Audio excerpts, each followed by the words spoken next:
ajaran-ajaran Ki Ageng Tarub yang sejauh Mas Priyo bisa sampaikan apa ya? Ya, termasuk gini Pak Nyun Sewu. Beliau Ki Ageng Tarub itu sama aja, misalkan di Ki Ageng Selo saat ini ada pepali kayak itu. Iya. Itu slogannya kan dari Ki Ageng Tarub.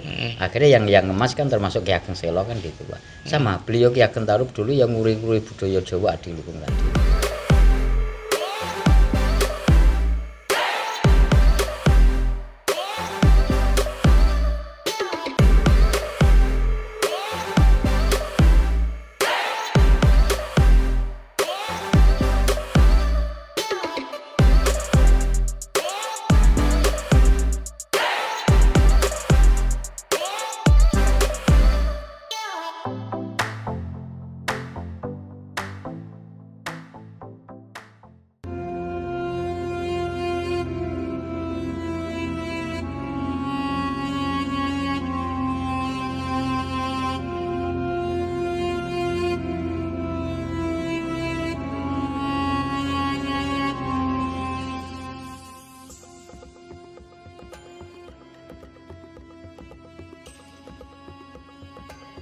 Assalamualaikum warahmatullahi wabarakatuh.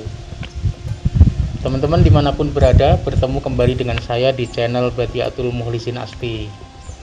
Saat ini saya sedang berada di komplek makam Ki Ageng Tarub, dan bersama saya hari ini telah bersama dengan Kanjeng Raden Aryo Tumenggung Hastono Adinegoro, atau saya cukup biasa memanggilnya biasanya adalah Pak Priyo ya, Pak Priyo Hastono. Assalamualaikum Pak Priyo. Waalaikumsalam. Ya.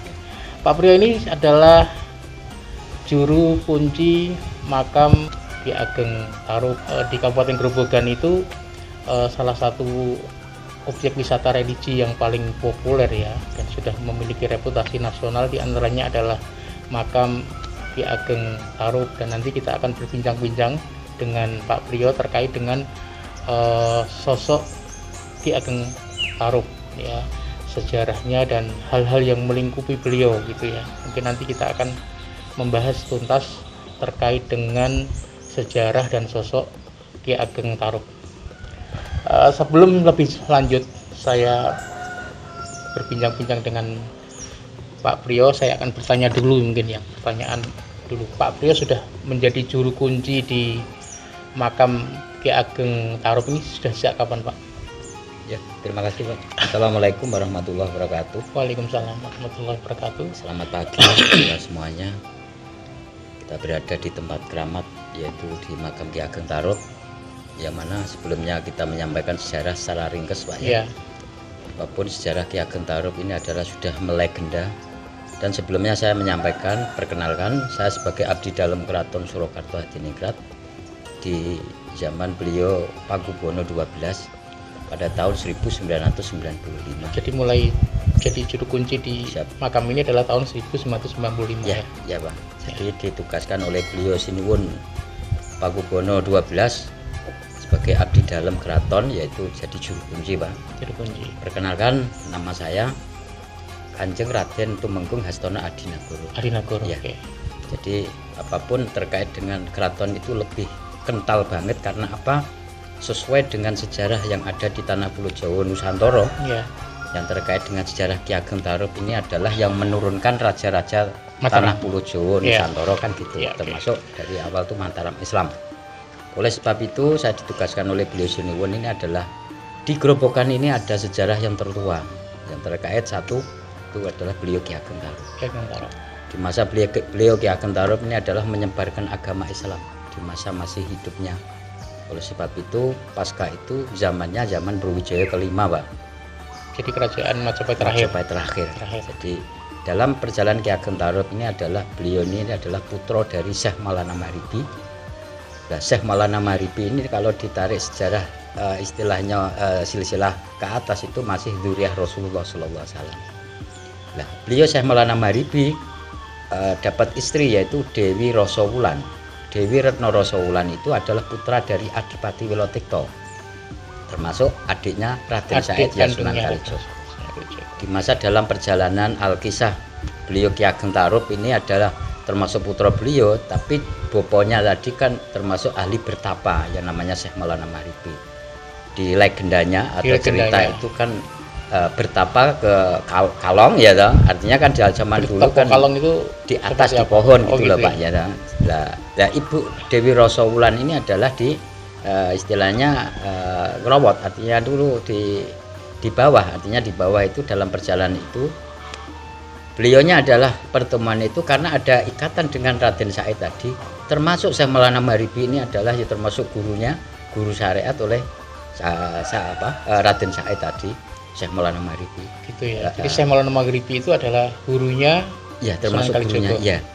Nah, akhirnya dapat Syekh Maulana Maghribi dapat adiknya namanya Dewi Retno Rasa Wulan itu, menurunkanlah putra yaitu Kidang Telangkas. Kidang Telangkas. Nah, Namanya nama kecil atau gimana itu? Kecilnya Pak. Namanya Kidang Telangkas. Kecil. Ya. Terus akhirnya diwasa Joko Tarub. Bisa dinamakan Joko Tarub itu memang sejak ketika waktu itu memang Tarub itu nama Tarub sudah ada atau memang itu nama untuk Joko Tarub? Untuk Joko Tarub. Ya. Yang saya kita kembali pada sebelumnya daerah atau wilayah sini itu bukan desanya Desa Tarub. Desa Tarub, tapi dulu namanya desanya Selangu Pak. Selangu ya. Artinya kan belum ada beliau Joko Tarub. Belum ada. Jadi akhirnya beliau Joko Tarub itu di wilayah Tarub sini, akhirnya Asmo termasuk Joko Tarub tadi Ki Ageng Tarub. Ki Ageng Tarub. Kalau berarti Dewi Rasa Wulan sama Syekh Maulana Maghribi memang tinggalnya di sini sehingga kemudian Joko Tarubnya juga ada di sini, itu gimana? Ya, termasuk beliaunya lahirnya beliau Joko Tarub ya di wilayah sini. Di wilayah sini. Wilayah sini, ya. Makanya dalam perjalanan Ki Ageng Tarub ini adalah khususnya itu di wilayah Grobogan, termasuk buminya bumi Tarub sini. Makanya terkait dengan wilayah Tarub sini kan banyak hal-hal Pak, ya istilahnya bahasa pewaler. Kalau orang Jawa kan pewaler. Kalau daerah barat itu kan pamali ya kan gitu ya. Ora elok kan gitu ya. Jadi kisah yang seperti ini kan masih identik Pak di sini. Makanya saya selaku juru kunci mengikuti aturan atau dawuh dalem leluhur dulu, kita itu nampak tilasnya kan gitu. Contoh misalkan dalam menanam padi itu dengan tradisi apapun di zaman beliau Ki Ageng Tarub dulu kan gitu. Jadi sejak dulu memang Ki Ageng Tarub karena putra seorang ulama besar, Syekh Maulana Maghribi, itu berarti memang beliau juga menjadi tokoh ya di Tarub sini dan sudah menyebarkan Islam. Betul Pak. Iya. Berarti kan ada yang mengatakan bahwa Ki Ageng Tarub itu kan lahir waktu itu kan situasinya masih situasi Hindu-Buddha. Betul ya. Tapi beliau Muslim sudah Muslim karena bapaknya atau bapaknya Syekh Maulana Maghribi kan gitu. Artinya dalam perjalanan Ki Ageng Tarub dulu ya menyebarkan agama dan Islam. Kemudian pada perkembangannya yang lebih dikenal dari legenda Ki Ageng Tarub itu adalah legenda 7 bidadari, dan kemudian ada fragmen yang sampai sekarang masyarakat awam masih cerita itu masih ada di kepala masyarakat. Betul. Yang terkait dengan Joko Tarub mencuri selendang salah satu bidadari yang kemudian menjadi istrinya. Betul, bagaimana memaknai fragmen kisah Ki Ageng Tarub atau Joko Tarub dengan legenda 7 bidadari ini, Pak Priyo? Ya, siap. Ya. Gini Pak, apapun kita pakai dasar pakem Pak ya itu. Ya. Artinya pakem kan menyesuaikan dengan aturan atau tertib keraton, yang mana keraton itu kan merupakan suatu data otentik Pak gitu. Makanya dalam Alkisah itu Joko Tarub mencuri selendang. Ini konotasinya kan kurang bagus. Enggak bagus lah. Artinya kan harus diluruskan sesuai dengan pakemnya kan gitu.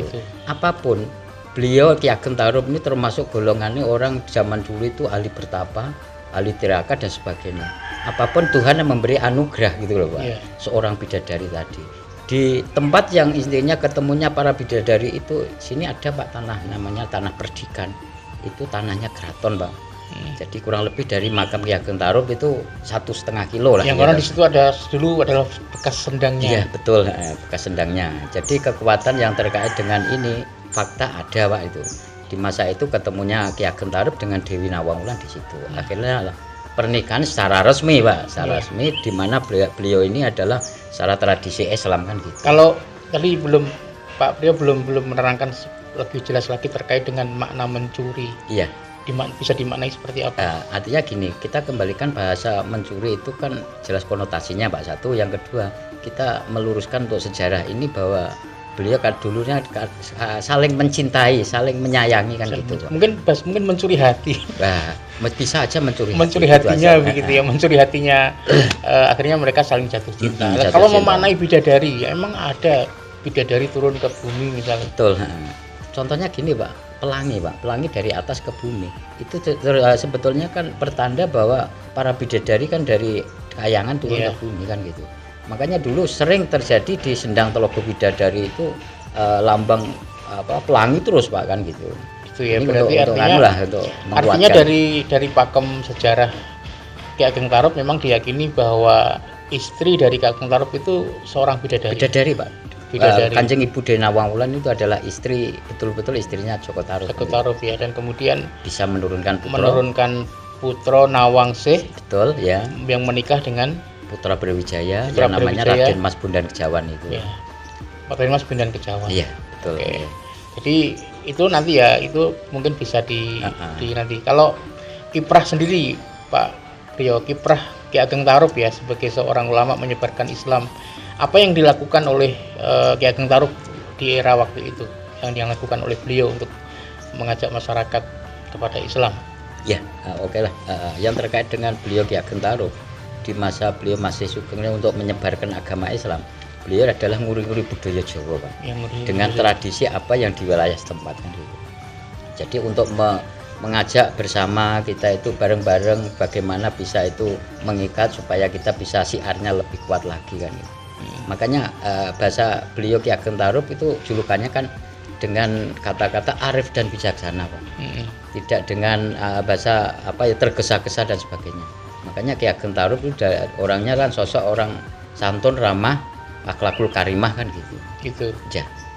Terus kemudian kalau jejak sejarah, jejak-jejak yang ditinggalkan oleh Ki Ageng Tarub sejauh ini yang mungkin bisa dilihat atau bisa dirasakan oleh warga masyarakat apa Pak? Ya, siap. Makasih. Terkait dengan peninggalan beliau Ki Ageng Tarub ya Pak ya. Apapun keraton itu masih nguri-nguri yang terkait peninggalan tersebut. Yang mana itu waktu dulu Ki Ageng Tarub dengan Dewi Nawangwulan, Kanjeng Ibu Dena Wangwulan itu adalah masak pakai dandang zaman dulu Pak ya. Pakai dandang. Dandang. Nah, masih dandang ini kan di yang punya istilahnya yang ngamankan kan jelas otomatis yang punya keturunan kan Raja Solo. Akhirnya masih ditempatkan di Keraton Solo. Berarti dandang yang dipakai oleh Dewi Nawangwulan sampai sekarang masih ada? Masih Pak. Masih ada ya? Masih ada. Dan itu digunakan untuk apa saat ini? Untuk acara ritual adangan Pak. Jadi setiap 8 tahun sekali satu windu. Tahun Dal harinya Sabtu Legi. Kok kenapa harus 8 windu Pak? Itu karena sudah menjadi catatan zaman beliau Ki Ageng Tarub dulu. Karena terkait dengan masa abad ini adalah merupakan kekuatan hari yang keramatnya kan gitu. Ya. Sebelum lebih jauh Pak Rio. Ya, jadi kalau ternyata kan makam Ki Ageng Selo itu kan yang tidak hanya di sini, yang orang ada banyak beberapa daerah yang mengklaim ya Ki Ageng Tarub ya. Tidak hanya di sini, bahkan di Ngawi di desa namanya Widodaren atau desa apa itu kan ada juga di sana mengklaim ada desa tempat kisah terjadinya Ki Ageng Tarub. Di situ ada makamnya Ki Ageng Tarub, bahkan juga ada sendang bidadarinya. Seperti itu bagaimana sikap Pak Priyo untuk menyikapi hal-hal seperti itu? Ya terima kasih. Ya, kita menyampaikan pada masyarakat Indonesia khususnya yang bahasa nguri-nguri budaya Jawa ya Pak ya.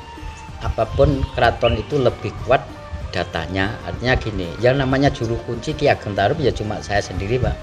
Jadi ya lainnya itu sebetulnya beliau Ki Ageng Tarub dulu itu pernah napak tilas dalam istilahnya dalam perjuangan di masa dulu. Akhirnya apapun tempat itu dikeramatkan oleh orang yang ditinggal dengan sejarah tersebut kan. Makanya keraton sendiri itu tidak ada juru kunci, yang sana ada juru kunci yang dikuatkan oleh keraton tidak ada Pak. Makanya di Nusantara ya ibaratnya keraton Surakarta ini juru kunci Ki Ageng Tarub ya cuma saya sendiri. Dan makam yang diakui diakui sini adalah pesarian beliau Pak. Di kompleks ini selain pesariannya Ki Ageng Tarub ada siapa lagi? Ya termasuk putra mantu itu tadi Ki Ageng Bondan Kejawan termasuk wilayah sini kan gitu. Kalau makamnya Nawangwulan dan Nawangsih? Nawangsih itu disareke atau dimakamkan di Kudus Pak, di Masin. Kok malah di Kudus ya? Karena dulu beliau Ki Ageng Bondan Kejawan. Besok kalau aku sudah meninggal, tolong dekatkan dengan mertua saya ya bobo guru saya kan gitu. Akhirnya dipetake atau disareke di Berarti sini. Makamnya Syekh itu justru malah di Kudus. Di Kudus. Ada Pak. sekarang di Ada di sana di Kudus sana. gitu di, ya. di Kudus pokoknya wilayah Kudus.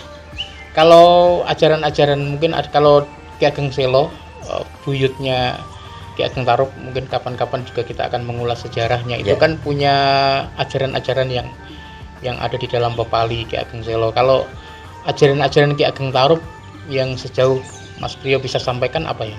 Ya, termasuk gini Pak Nyun Sewu. Beliau Ki Ageng Tarub itu sama aja, misalkan di Ki Ageng Selo saat ini ada Pepali kayak itu. Iya. Itu slogannya kan dari Ki Ageng Tarub.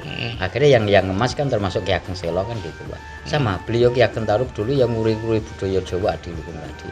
Yang mana Pulau Jawa ini kan istilahnya terah-terah dari Mataram sekarang ini kan harus dikuatkan kan gitu. Oleh sebab itu makanya dari Ki Ageng Tarub sendiri bisa nurunkan Nyun Sewu ya. Kita kembali tadi Ki Ageng Tarub punya istri Dewi Nawang Wulan, nurunkan putra Dewi Nawangsih didhaup dening putra Brawijaya Ki Bundan Jawan, nurunke putra Ki Bundan Janu Ki Getas Pandhawa Nyai Ageng Ngerang Nyai Ageng Wonosobo. Lah Ki Ageng Getas Pandhawa peputra yaitu Ki Ageng Selo Bagus Ogum. Barulah Ki Ageng Nes pemanahan Sutawijaya Hanyokrawati Hanyokrokusumo Sultan Agung, berdiri Mataram Islam. Terus adanya Keraton Solo, Kasunanan, Jogja Kasultanan. Oleh sebab itu kita tarik ke atas lagi, Pak. Sejarah ini merupakan apapun Ki Ageng Tarub ini adalah punjeri tanah Pulau Jawa gitu, Pak. Bisa diceritakan lebih lanjut, Pak Priyo. Ya, punjeri tanah Jawa. Ya. Gimana bisa diceritakan lebih lanjut? Karena apa? Mataram sendiri di tanah Pulau Jawa ini kan istilahnya yang kuat dan termasuk bisa nurunke sampai Mataram Islam, Pak ya. Kita kembali terahnya siapa? Ki Ageng Joko Tarub. Ki Ageng Tarub di mana? Di Grobogan. Makanya kita kembali ke Grobogan lagi. Makanya bumi Grobogan ini adalah bumi yang sepuh sama, Pak, gitu loh, Pak. Sejauh ini tempat ini dijadikan tempat wisata ziarah ya, Pak. Iya. Wisata ziarah itu ramainya biasanya setiap hari apa, Pak? Dan juga ada event apa ya yang diadakan di sini? Ya, gini Pak, karena apapun tempat keramat itu kita itu minta persetujuan sama Sinuwun. Tapi setiap tahun sekali itu ada namanya Hall Wilujengan. Oh gitu ya. Setiap tanggal 15 Safar. Artinya Safar ini adalah bulan Jawa loh, Pak ya. Jawa, ya. Kalau setiap bulan sekali Purnomo Sidi, Pak. Purnomo Sidi itu apa, Pak? Purnomo Sidi setiap bulan Dadari, Pak. Ya. Makanya kita adakan suatu ritual khusus dan wilujengan sekalian kan gitu. Ya. Itu tradisinya gitu. Dan di samping itu istighosahan ya. Istighosah, Pak. Bareng-bareng masyarakat ya toh, masyarakat dan tamu ziarah. Itu selain apa istighosah di Purnomo Sidi itu dihadiri oleh masyarakat setempat atau juga dari luar daerah, Pak. Di luar daerah juga banyak nggih. Ya, setiap sebulan sekali berarti, Pak. Sebulan sekali. Kalau yang setiap 15 Safar haulnya tahunan, Pak. Oh, tahunnya. Berarti berarti tanggal lahirnya Ki Ageng Tarub juga ada datanya, Pak. Itu tadi jadi 15 Safar ini menjadi catatan yang menjadi keramatnya gitu aja, Pak. Keramatnya gitu ya. Yeah. Kalau warga juga berziarah ramainya setiap hari apa itu, Pak? Kalau ini, Pak, ya maaf saat ini baru pandemi, Pak. Pandemi saya COVID. mengikuti protokol kesehatan yang mana saya sebagai pelayan masyarakat peziarah umat manusia. Jadi apapun saya mengikuti aturan pemerintah yang ada. Tapi nak peziarah biasanya itu Nyun Sewu luar daerah itu banyak sekali. Banyak sekali ya. Karena apa? Sudah banyak yang tahu karena kita sejarah Ki Ageng Tarub itu sudah melegenda, Pak. Jadi apapun tinggal saya ngemas yang lebih baiknya ya toh. Makanya saya menyampaikan pada tamu-tamu peziarah ini dengan bahasa yang ramah dan santun gitu. Dan saya ajak bareng-bareng kita minta berkahnya beliau Ki Ageng Tarub kan gitu. Ini terakhir, Pak. Ya, jadi Ki Ageng Tarub ini kan sosok yang besar ya. Iya. Tapi sejauh ini kan buku-buku yang mengulas tentang sosok Ki Ageng Tarub hampir jarang saya temukan, Pak ya. Mungkin dari pihak Pak Priyo atau bisa memfasilitasi itu sehingga nama Ki Ageng Tarub itu tidak hanya sebagai sosok legenda tapi juga menghadirkan di beliau sebagai sosok sejarah. Betul. Itu kira-kira mungkin nggak, Pak? Ya mungkin aja, Pak. Mungkin aja ya, artinya dihadirkan menjadi sebuah buku, menjadi oleh-oleh Ya, para peziarah begitu ya. Betul, Pak. Harapan Pak Priyo terkait dengan makam ini dan peziarah apa yang panjenengan harapkan? Ya terima kasih. Saya sebagai abdi dalam juru kunci yang mana para berziarah semuanya kita ajak bareng-bareng kita itu nguri-nguri budaya Jawa tadi, dan siapapun yang berdoa di tempat Ki Ageng Tarub mudah dapat berkahnya. Ya. Selamat dunia akhirat, dan mendapatkan ridho sama Allah Subhanahu wa taala. Gitu aja, Pak. Yang penting saya melayani sesuai tugas daripada oleh keraton, karena saya sendiri ngabdinya di keraton, dan siapapun rajanya saya tuhu sendiko dawuh dengan keraton. Saat ini Pakubuwono 13 saya nenggoda adong dawuh dari beliaunya. Gitu aja ya, Pak ya. Terima kasih Pak Priyo atas perbincangannya, mudah-mudahan bermanfaat. Terima kasih teman-teman sekalian. Demikian perbincangan saya dengan Pak Priyo Hastono, juru kunci makam Ki Ageng Tarub. Mudah-mudahan perbincangan tadi bisa kita petik manfaat dan hikmahnya. Sampai jumpa di bincang-bincang inspiratif selanjutnya. Assalamualaikum warahmatullahi wabarakatuh. Waalaikumsalam warahmatullahi wabarakatuh. Makasih Pak ya.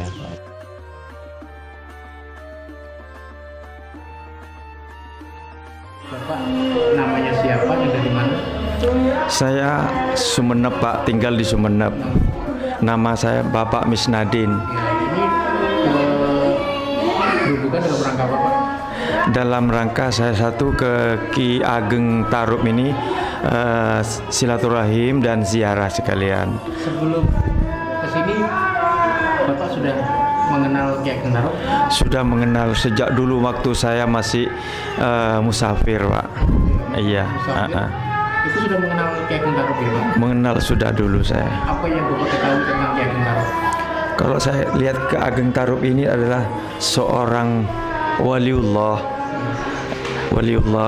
Nah, terus juga saya kalau datang dari sini, selain saya juga yakin kepada Allah, juga yakin dengan adanya ini ada ketenangan pribadi dari saya. Makanya anak saya sampai datang ke sini mau diikutkan tahfidz di pondoknya Pak Kiai Fatoni Tanggung Harjo itu, Pak. Jadi ini merupakan kenang-kenangan yang tak bisa dilupakan dengan saya dari Sumeneb, Pak, satu-satunya Sumeneb saya. Jadi sebelum ziarah ini bersama keluarga sudah pernah ke sini, Pak? Sudah setiap 4 bulan atau setiap 6 bulan atau bahkan tiap tahunnya saya pasti mampir ke sini, mengingat saya, Pak. Oh begitu ya? Iya. Pertama kali datang ke sini kapan, Pak? Oh, pertama kali saya datang ke sini tahun 98. Apa yang Bapak rasakan? Ya, soalnya saya begini, Pak, kan ini kaitannya dengan batin, bukan dengan fisik, dengan batin. Saya merasa enak lah, gimana gitu loh ceritanya.